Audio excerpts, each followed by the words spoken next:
Welcome to T-Bone Speaks with Dr. Tarun Agarwal, where our goal is to change the way you practice dentistry by helping you achieve clinical, financial, and personal balance.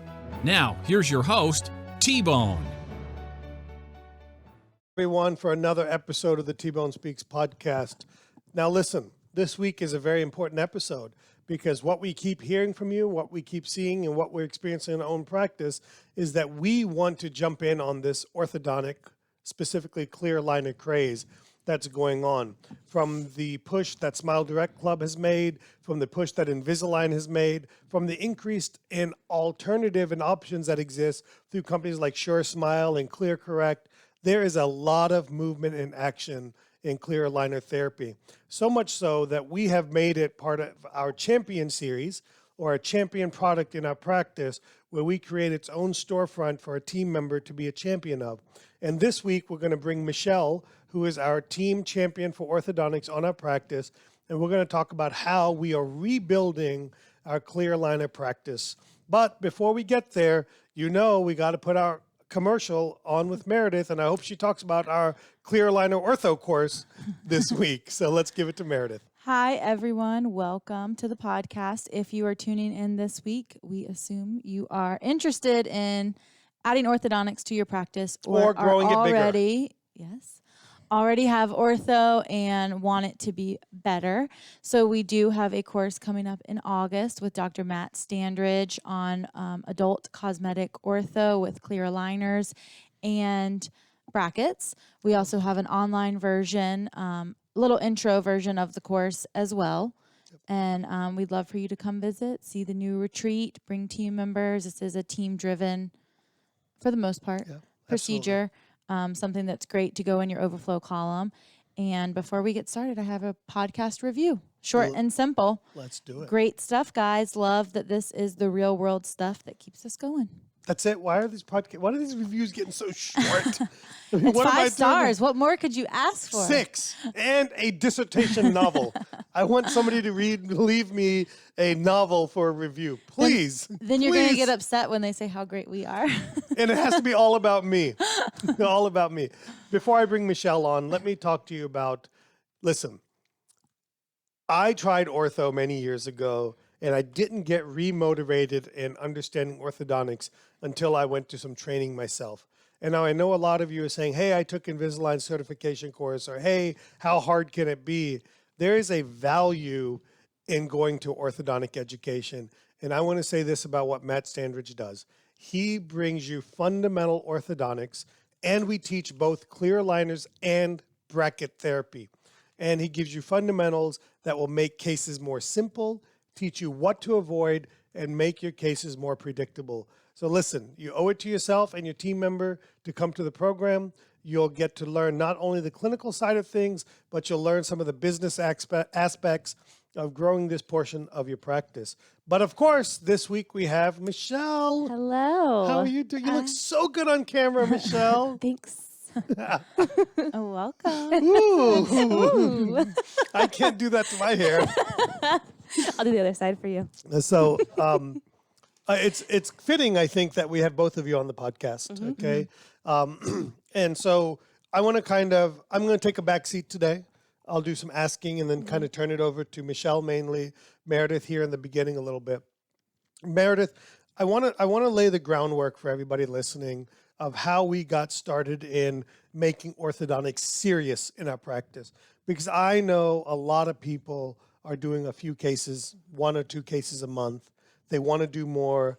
And sometimes they feel like, hey, it's not even worth doing a few cases.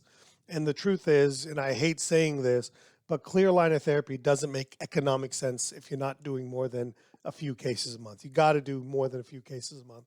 So Meredith, if I can turn it over to you, kind of give us, because you're the first person to focus on ortho in our practice.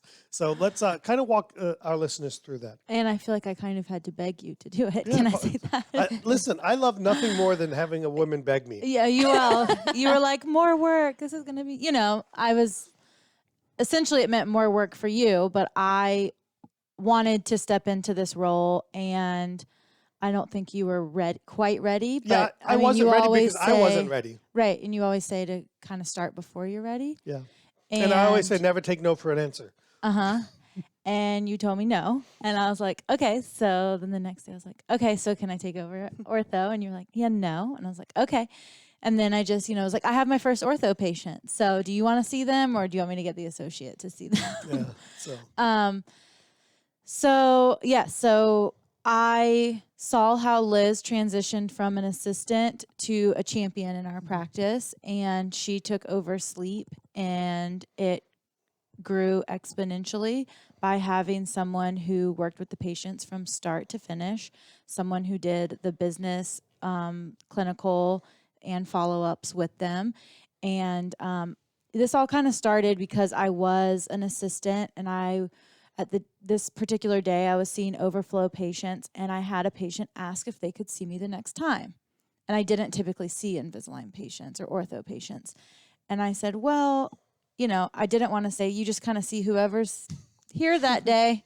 But that's a horrible idea, right? But that's how it worked. But that I've never heard you say that, right? And in my mind, I just cringed that it was true. That's how it worked. Yeah, you saw whatever assistant was free. If I wasn't busy at the front, I could see a patient. I had been trained as an assistant, but then I transitioned into a business team member. And I liked the ortho stuff. I liked the clinical side of it. I knew the treatment planning. I knew the payment plans. I knew the sales side of it. So it kind of just made sense. And when she asked, can I see you next time? I specifically tried to schedule her at a time I knew I would be able to see her. So I think we agreed that we could do this kind of part-time and still try to help out working up front, business kind of things as well. And we grew it, I think, 4 times in a year. I think we were doing somewhere in the ballpark of probably 12 to 15 cases a year. Yeah. And I think by the time I asked you to leave the office and work for 3D Dentist. By the time I asked you to leave, that doesn't usually happen with a smile. I don't think you took it with a smile either. But I think at that point we were up to 60 to 70 cases on an annual basis. So, yeah. Yeah. And then we went through a transitionary period where it was kind of unowned. And then owned transitionally, and then we went back down to the 10 to 12 cases. And at that point, I was like, either we are going to it's not worth it. Quit. Get rid of it. Ortho, or we're going to re-engage orthodontics. And then I think I begged you for it. Yeah, so now Michele, talk to us about how that process worked. So I also begged for you to put me in the back so I could take over ortho. Pause. There's a key thing here. Women are begging me. Back to you, Michele. Okay. Back to you, Michele. Let's not get crazy. Well, anyways, so ortho was something that had caught my eye. May have been because I was working at the front with Meredith back at the time when she was doing ortho, and I thought she was pretty cool, so I thought ortho was pretty cool, but I digress. But when she was doing ortho, I was helping with some of the marketing, and I would help her with some of the payment plans and the treatment planning. I would see her do some of the treatment simulation, so I was somewhat familiar with what some of that looked like. I remember watching her fill the trays with the composite and things like that. So I was somewhat familiar with what the general basis was. I was interested in just giving it a try. And what I was most interested in was taking this area in the office or in our practice that was struggling, and I was really wanting to give it ultimately just all of my effort and love just to see if there was a way for me to get this to develop into something better, because I had seen Meredith really grow this area in our practice into something very successful, so I knew it was possible again. I knew it was something that our patients were very interested in, so I was hoping that we could get it back to where it was. Ultimately, I felt like really the main part that it was lacking was almost just people being aware of it. I feel like it was almost out of sight, out of mind, even for like the doctors and the hygienists and the patients. It was just no one was talking about it. No one thought about it. I mean, I would talk about it to you, and you were just like, Yeah, and you Okay. know, that's well, that's also scary to me, right? Is how do we take something that was important enough to someone else, and that's the key answer to this. It was important enough to somebody else, which was Meredith in the case. And how do we make it suddenly to where, like, when somebody said ortho to me, I'm like, ugh, like that, right? And then how do we get it back? And for me, the answer was you got to have somebody that loves it, right? And my job is and to minimize my role in it outside of being the clinical dentist part of it, you know, and so that's I think that was the key. So Okay. So today we've simplified it. We have 4 things you can do to help your ortho practice, and Michele is going to touch on each one of those. But I do just want to add one thing. I want to emphasize that Michele was not a dental assistant. She was a business team member, and the important part of the Invisalign is getting a patient to say yes to a $5,500 treatment. And the clinical part is the simple. I mean, I would say once you get the patient to say yes, you know, you're going through the process together. The hard part is getting the people to say, I think most people have the biggest problem with getting the patients to say yes to the treatment. And Michele's holding their hand from start to finish and being a champion. You don't necessarily have to do, like she said, she would help me with marketing. And if I wasn't available, she could easily give a patient a treatment plan. And she'll touch on some of this stuff that other team members do to help her. But even as a champion of Invisalign, holding their hand all the way through is more important than being able to place the buttons. They could have an assistant place buttons and hold their hand the rest of the way and still see them through the checks until they can master that or learn that. So just keep that in mind when you're picking your people. It's not always your most skilled assistant. yeah, you know, and I think an important part of that is underlying is I knew that about Michele because we have a rule that we have to connect once a week in our practice. And I ask questions like, what are your goals? Where are you at? What are you liking, not liking? And she mentioned she wanted to be a little bit more clinical. And my answer was, well, not now. Yeah. But so anyway, Michele talks about 4 things. She broke it down. When I asked her about this, she said, hey, I've got 4 things I want to talk about. And the first thing you wrote down, Michele, was make it easy. So again, we're talking about how to build your orthodontic practice, how to do more cases. And so the first step was make it easy. So Michele, can I turn it over to you and have you talk about what do you mean by make it easy? Absolutely. So one of the first thing that I really tried to implement, and this was obviously backed up by T-Bone, was we really started to implement everyday scanning in our hygiene. Every new patient has a digital impression. And we are now getting that on all of our current patients. So every year they'll get a new digital impression. The biggest thing that I noticed with our hygienist is the scanner has to be available. So even if I have an ortho check and they need the scanner for their patient, I will figure out some alternative way to do my ortho check just so that they can have the scanner. And with that, I've noticed they're doing upwards of 40 scans a month now because the scanner is just always there. I will personally go in, plug it into their room, turn it on, and have it ready to go. And with that alone, we're getting multiple cases. I would say majority of our cases are coming straight from hygiene, which is fantastic. And so once we started doing that, that was awesome. The other thing that I've noticed is making myself available. So when they do start to do these digital impressions and start doing the consults with the patients, they'll typically radio me, just letting me know that they have a patient that's interested in clear aligners. And I will make myself available. I'll kind of stand outside, listen to see what the patient is interested in, what their main concerns are. And once there's a free moment, I'll pop in, introduce myself, and I'll start to break down kind of what the next steps look like, what our program looks like, just so the patient has an idea, and really start to try and bond with the patient just so that emotional connection starts to form, and then they have a face with the name. And then it also takes that pressure off of the hygienist that they no longer have that responsibility to take care of that. But again, it's just making it simple. I'm there, the scanner is there, there's no hoops to jump through, it's easy.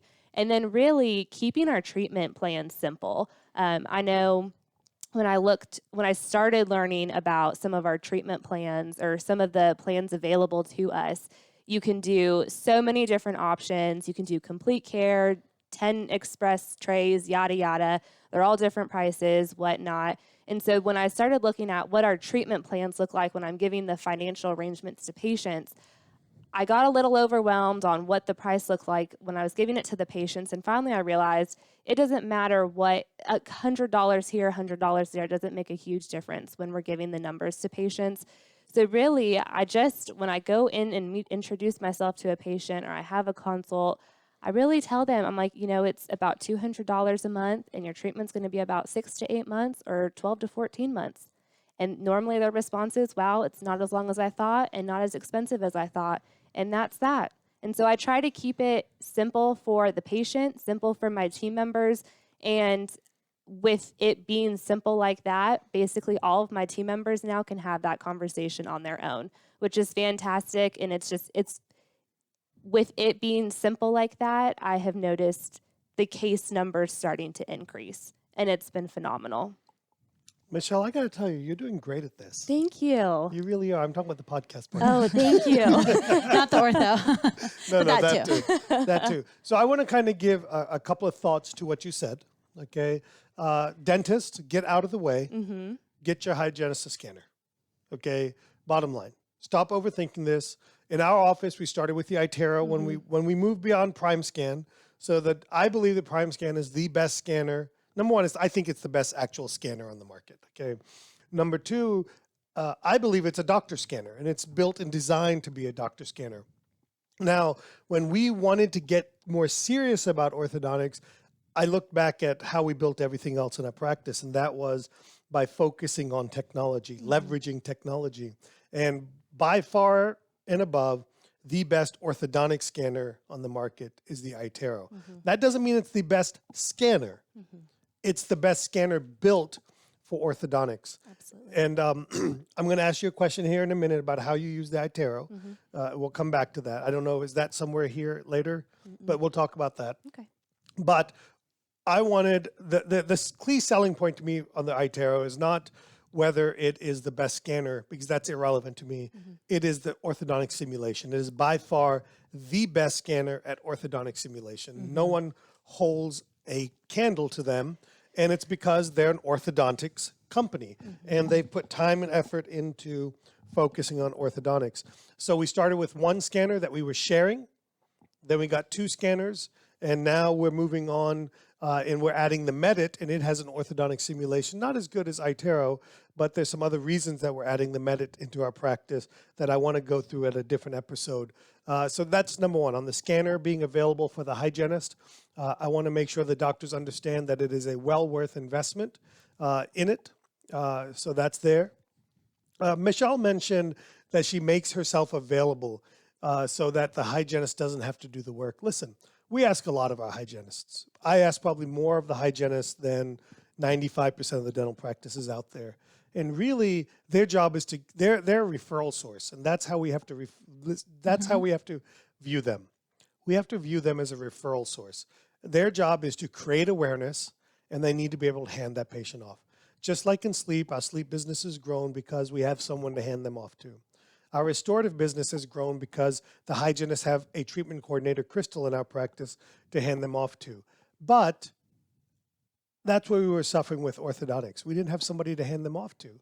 So having Michele available, again, as we mentioned in a previous episode, about the 15 to 20 minute mark is by the time that the hygienist should be giving Michele a heads up that, hey, I got a potential orthodontic case. I need you to come in and meet the patient. So that way they can pass the baton, and then Michele can own the patient from there on. And it's not this black hole of who the hell's taking care of me, as Meredith was kind of referring to earlier.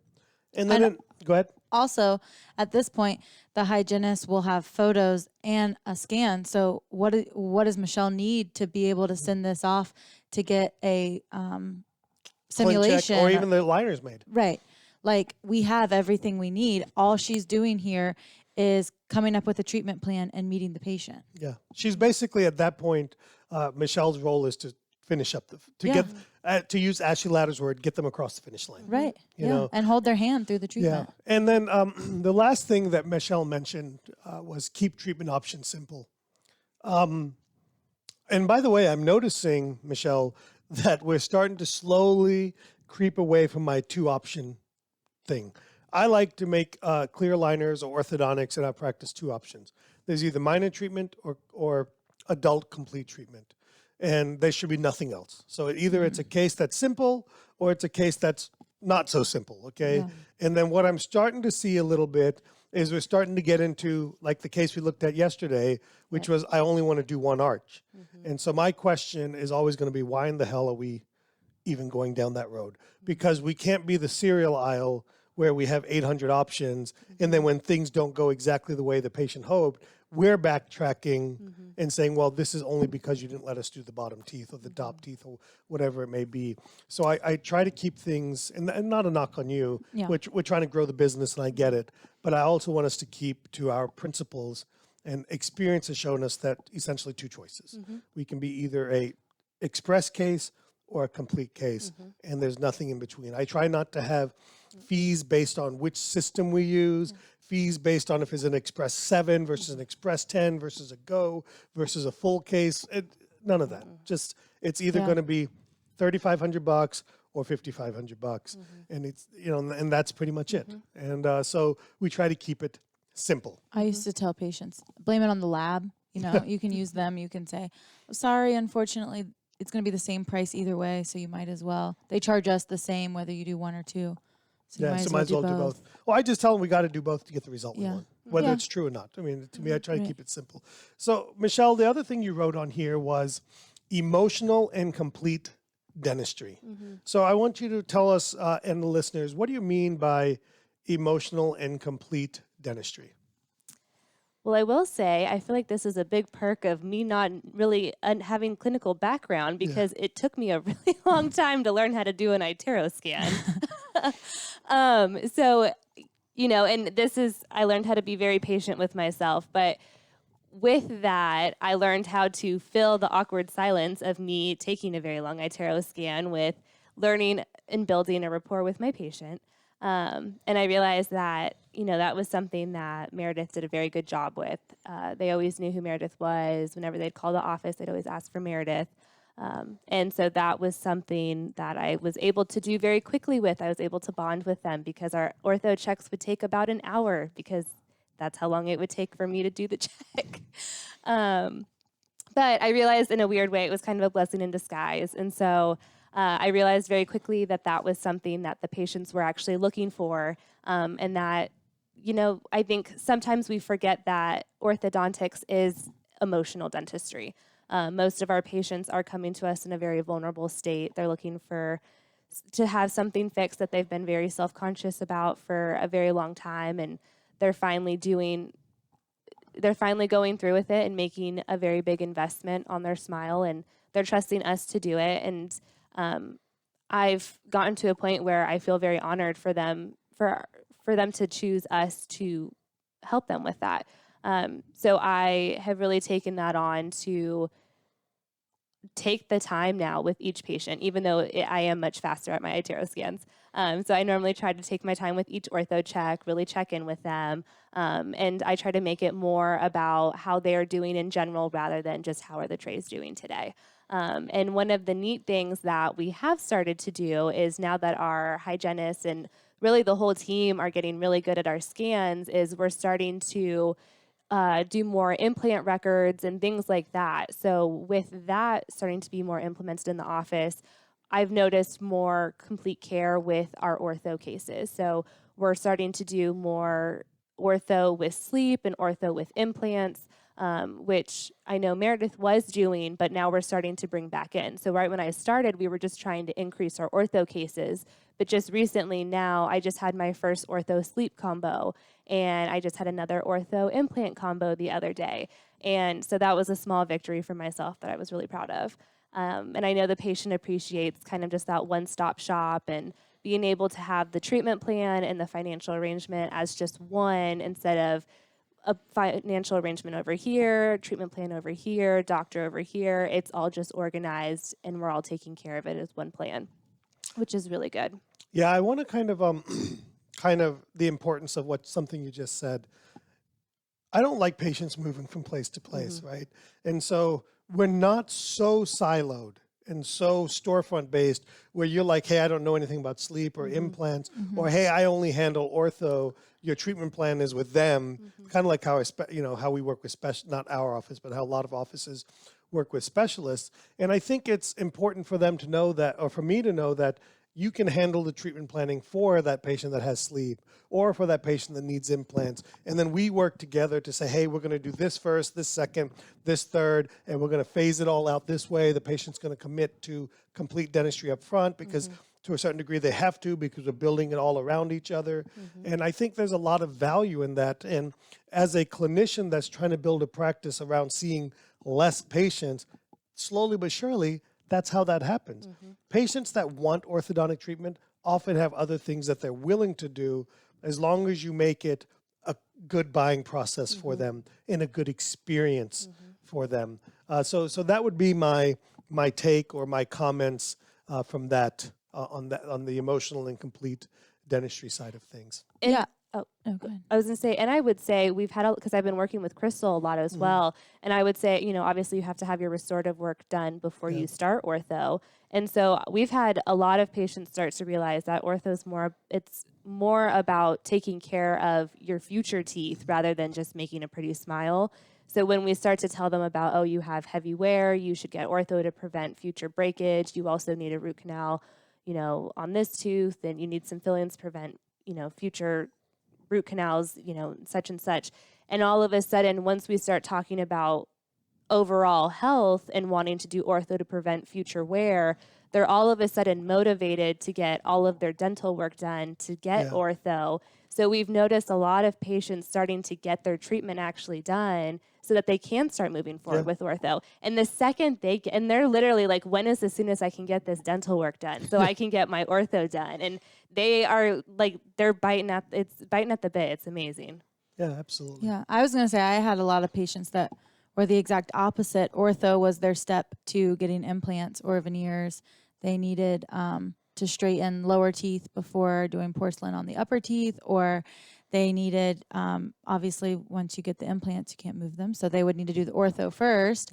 Before, but with the plan of the implants coming planned out. Yeah. So, these patients were set up for big treatment, and I went with them from the beginning to the end, from their beginning of their ortho through their sedation appointments and their implants, because at the time we didn't have a dedicated treatment coordinator for general dentistry, so we were kind of all sharing that role anyways, which worked out kind of nicely because I did see them for all of their sedation pre-appointments and post-ops and all of that, and we kind of went through the journey together, and they already knew me. So it was a nice transition for that as well.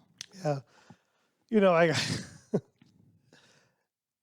As I hear you two talk about this, and as I heard Crystal on the previous episode, sometimes I got to pinch myself and take a step back that I'm surrounded by such wonderful people. And while I am hard about us not making the progress as quick and as deep as I would like, we're doing some pretty special things in our practice. And maybe I should stop and smell the roses occasionally. So we're done. We're done with that part. We're done smelling the roses. On to the next step. But I know some dentists are listening, and they're like, my team would never be willing to hold a patient's hand and go through the process with them. And not everyone has to, though. Not everyone in the office has to be hand holders. Yeah. Some people have to be turning and we need role players. We need role players, right? We need all stars and role players. We only have one superstar in the office. No. Yeah. Okay. I wouldn't even. I'm the only one laughing. I wouldn't even call them role players. They're stable and they're seeing patients, but they don't have the availability to hold hands like some people do. And not everyone has the personality. Well, I don't want to dwell on this topic, but a lot of people that have the time to hold hands, but the Yeah. people don't. They don't have the right people that want to do Personality it. or- Yeah. And I get asked all the time, where do I get good people? How do I get good people? I don't know the answer to it. Yeah. I put ads out. Some of my ads are pretty bad, by the way. We just realized this. That's why we're laughing. I put ads out just like everybody else. Honestly, they're probably copied from a lot of people. But I I didn't think even have an ad. Right. Yeah. In Maybe your hire your particular patients. I didn't you have an know, ad. I think the key in this is that I'm unwavering in what's acceptable to me and not acceptable to me. And I'm willing to make people uncomfortable. And I think that's really the main difference on team members. But I want to move on because that's not what this episode's about. All right. Number 3. So we talked about number 1, which was making it easy. Michele talked about, growing and building the ortho department was number 1, making it easy. Number 2, understanding and moving patients through the emotional and complete process of going through orthodontics. Number 3, and she put a couple of stars next to it, is follow-up is key. How do you do follow-up, and how does all of that work in our practice? So I follow a very similar process to Crystal. We both use the 2-2-2 process, which is 2 days, 2 weeks, 2 months. And I try to stick very close to that. Sometimes when it comes to ortho, I feel like it's a little bit different. My follow-up is kind of just all year. I feel like with ortho, and you can kind of correct me if I'm wrong, but I feel like for the most part, I personally feel like I never close an ortho case the day it's presented. I feel like I can get a patient to say, yes, I want to do this, or yes, I'm really interested, but since you have to submit the records and you have to get the treatment plan back and we have to make sure that it's technically possible that we can do it. I mean, I'm getting to a point now where we can kind of look at the pictures and see if, we can kind of estimate like, oh, it might be 10, 20 trays, but really we don't know until we get the actual treatment plan back. And then once we have that, then we can actually lock down the actual finances. But so that makes it a little tricky because now the patient's officially out the door. And I've had a lot of patients that might be out of the door for, 6, 7 months. And so trying to follow up with them, even though the treatment plan only took a week for it to come back, it's that constant follow-up, the constant emails, the constant text calls, all of that really is the reminder to the patient that, hey, your treatment plan is ready. Those trays are ready to order. We're ready to go when you are. And so that constant reminder for them, that is where it's absolutely key, because it's not a crown. I can't say, hey, we can bring you in next week and deliver this crown for you. There's a little bit. We can't do same day dentistry. Yeah, unfortunately there's a little bit of a lag to it, which, and it is what it is. So if you don't follow up, you're not going to get that case. I mean, very rarely do I ever have a patient call up saying, hey, I'm interested in ortho, and that just doesn't happen. So if you don't have the follow-up, it's just, you have to.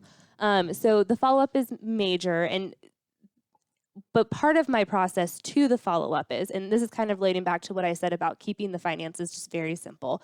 So T-Bone mentioned a little bit ago that we have just generally 2 fees.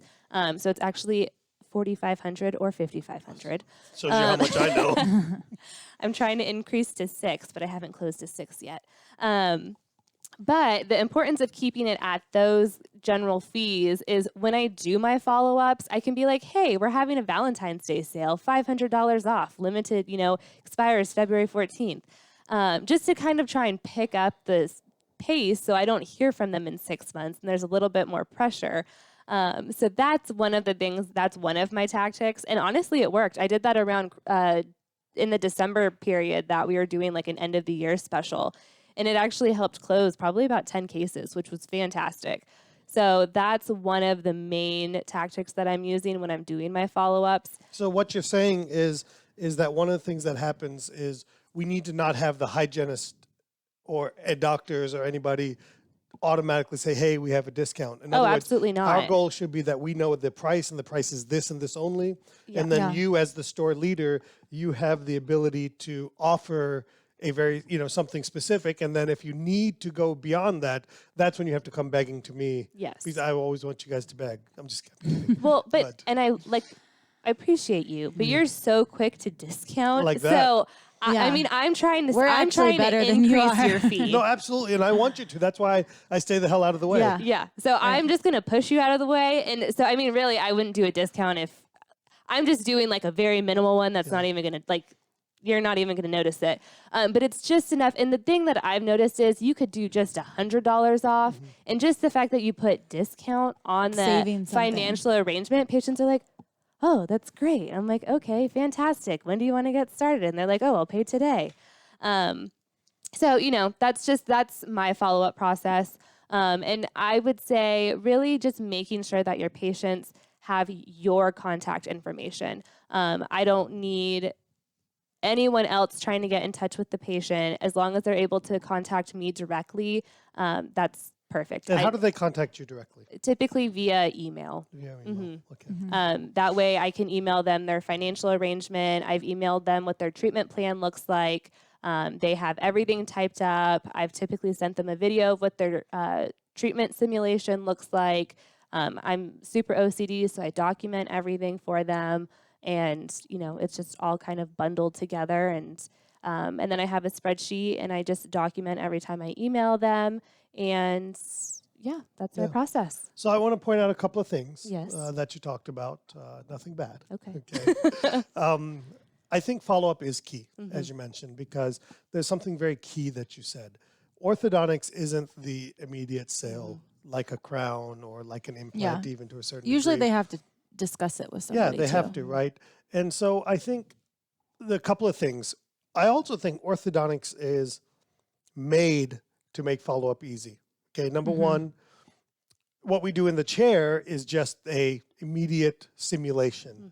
And then we're going to submit it. So one thing that Invisalign, I'm trying to be agnostic, but one thing Invisalign has done that SureSmile has recently added on is they allow us to send ClinChecks in for free. So now we can follow up the patient saying, hey, I know when you came in, Jesse showed you the immediate simulation and you mentioned, hey, I want to show you what exactly it looks like. Because the immediate simulation doesn't say it's going to take X amount of time to get done. But now I can say, hey, by the way, it came back and you have 14 trays. And then you fudge the number up because there's almost always a refinement. But that's a different story. That's what Matt Standridge is for, is to figure out how to get less refinements. So that's one part of it. The second part of it is what you mentioned is, hey, you can export that cartoon, the ClinCheck, as a video to send to your patient, right?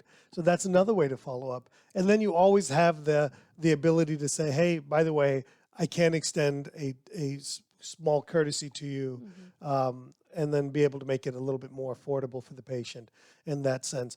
So unlike other procedures, there's not these things available. So orthodontics has a ability to show them that. And I think the key is, in this particular case for us, it starts with a digital scanner as the top point. So I want to make a point to everybody listening. We use an Element 1 iTero. It's literally not the first generation iTero because they had the vacuum cleaner for a while, but it's the Element 1 when they got somewhat serious about digital scanning. And since then, they've released the Element 2, the Element 5D, and now the Element 5D Plus. So I'm not even saying we're doing well by having, quite frankly, the oldest digital scanner they have. And if anybody that's friends with Align, I don't understand why they don't want us to have the newest and greatest to help promote them a little bit. I mean, we'll take one, why not, right? So that's there, okay? So the fourth thing that you wrote down, Michelle, was marketing, okay? So talk to us a little bit about marketing and what that means to you as the leader of orthodontics in our practice. So marketing, I broke into two components. I have internal and external.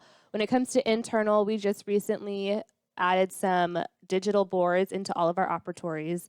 So we have a slideshow of different pictures. This is going to be just showing different procedures we have in the offices, different services. And so I made a point of putting different clear aligners on there, some before and after photos that we have. Just, maybe some common questions that patients might ask, just to this is more of like a subliminal kind of post, just to get patients kind of asking questions.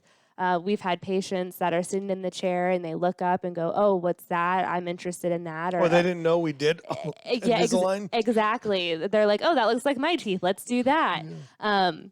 So that's been, super great because it's a super easy, gets the conversation started. We literally don't have to do anything. The posts take 2 seconds. The TV is doing the work for us. So that's been fantastic. So if you don't mind, when you say a digital signboard, what she's referring to is I went and bought 55-inch. We used to have posters in every operatory, posters that focused on the 3 things we want to do more of, which was sleep, ortho, and implants. So we had a poster for each one. And so at some point I wanted to do more sedation, and before you know it, we would have posters everywhere. Or when colors change or logos change, then I have to redo all the posters, and that wasn't the most efficient use of in 2020 and beyond of how to do that. So we wanted to go to a digital signboard within each operatory. So I went and bought a 55-inch TV, which was $250 to $300. I bought a TV mount that can be mounted normally, and then it has a little button that you twist it, and then that way your TV can be vertical, almost like a story, instead of a regular post. It's a story post. And then basically we set it up connected to Google Photos, and then we upload our ads, I'll call them ads, to Google Photos, and then the TV plays them as a screensaver. So we have 7 rooms with these TVs in them, and then that way if we change the Google Photos folder, all the TVs change, and so they're ad safe. So I'm sorry to interrupt, but I wanted and it's subliminal. That's the beauty of it. It's amazing how much stuff, and then when you have new team members, you can put up ads about new team members and things like that. So I apologize. Oh, no, that's okay. I'll let you back at it. Yeah. So we have that. And then just some other things like we're able to do, Invisalign you could do they have an app that you can take a picture of yourself and send it in. You have to put your email address in, and I think your dental office, and then it sends your dental office an email that you're trying to submit like a picture. And then once you do that, you get an after picture of what it would look like with your Invisalign. So we have like QR codes around the office so patients can scan that while they're just sitting there waiting. They can see what it would look like after clear aligners. So I just have little things like that around the office just to, spark interest in clear aligner treatment. I have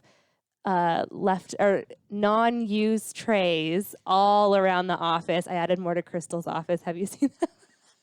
She was like, "What is like this?" Decoration. Yeah, I want to do an art project with the clear aligners we have. Yeah, like fill a bowl with them. You could glue them together and like. I will say I am so surprised by how many patients don't know what clear aligners look like. Or what they feel like. They touch them. I mean, this is probably pre-COVID, but they touch them. They like pick them up. They're like, "Oh, cool." I mean, they don't even know what they look like. Yeah. And these are all free. These were trays when people go into refinements and they still had 5 more trays. We just opened them up and more than that. Absolutely. Yeah. But that's back to the point of show and tell. A lot of times we'll say, like Invisalign, and it's easy for us because we know exactly what they are, but patients still think brackets, and so it's super important to have models to show and tell. And it's also, the aligners are also a lot thinner now than they were 5 or 6 years ago. I mean, they were like thick, like retainers. We could use my wife's aligners. Stop. Like that I paid for. They're so much thinner now that people don't have as many issues with like lisps and speaking and that kind of thing. Where in the past, I know a lot of people had issues with that. So just to see that they've come a long way, they've upgraded, they're new and improved. It's cool to show. So Michelle, you've talked about internal with the subliminal signs around the office, things like that. What about external? So that one of the things I know, an area that I know that we're working on is we've done good with getting more patients from within the office, but now we know that we'll probably hit the ceiling at 4 to 5 cases a month from within the office, at least in our practice. So now we know that we want to make this a 10 a month business, right? So that's when we know we have to go outside. So talk to us about what you believe we should be doing externally to be better at this. What we should be doing because we're not quite doing it yet. But we have a plan in place. We have a plan and we're slowly working on it. I mean, honestly, and I feel we used to do this with Meredith back when she was doing it. Facebook ads. Yeah. That seemed to work really well. It was funny. There was that one picture we used as an ad, and Killed. I used to show up on people's Snapchat. Is that where you guys were riding the balloon? oh No, yeah, we did that no, full it wasn't photo that. shoot. No, Oh, this that is in was my good. scrubs. Yeah, but Meredith would pop up on Instagrams and Snapchats and Facebooks, and it was fantastic.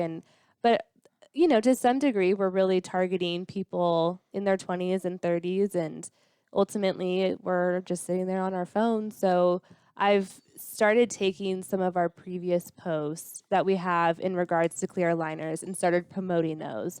One thing that I am trying to ultimately achieve with our social media and marketing in regards to that is ultimately patients want to know how long and how much our treatment is. And so we have a couple of blog posts that kind of go over that.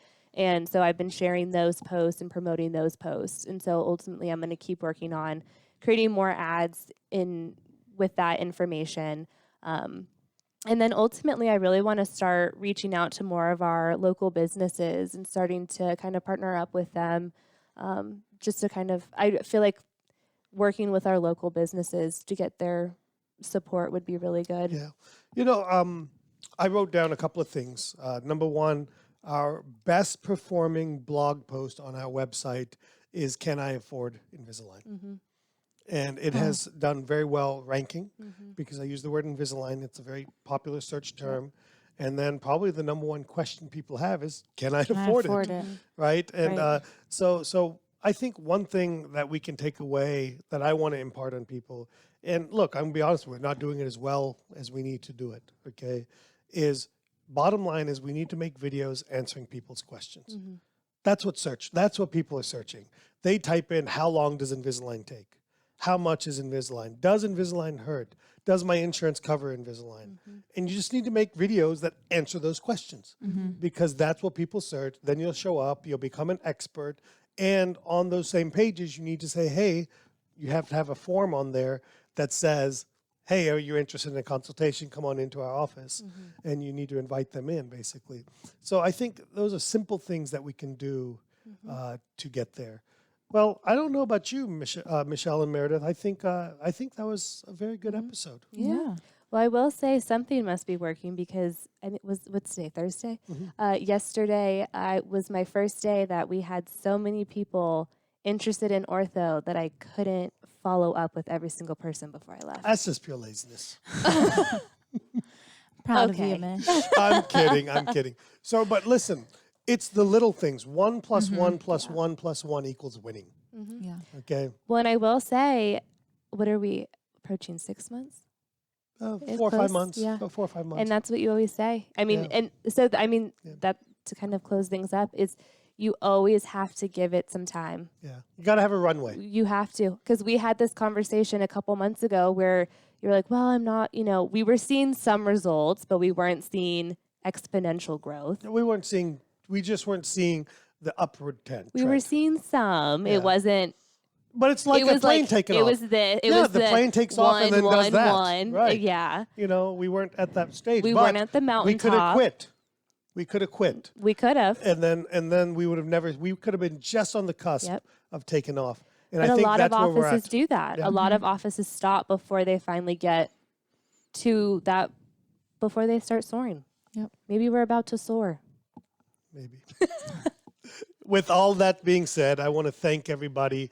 Listen, if you want to get serious about orthodontics, I think you should come to our adult cosmetic orthodontics program, where we'll teach you the fundamentals of orthodontics, and we focus on adult patients who want to improve their smile.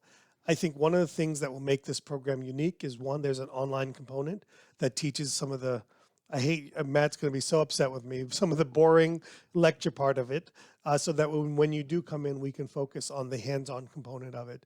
And I think the other part that'll make it unique is you will have me and Michelle there walking you guys through and working with your assistants on how to implement this and how to be strategic and how to do some of the things outside of the clinical side of things to actually grow your orthodontic practice. So take the opportunity to come out. We'd love to have you. And don't forget to leave us Google reviews and iTunes reviews. And we'll see you guys next week on the T-Bone Speaks podcast. Thanks so much for listening to T-Bone Speaks with Dr. Tarun Agarwal. Remember to keep striving for excellence, and we'll catch you on the next episode.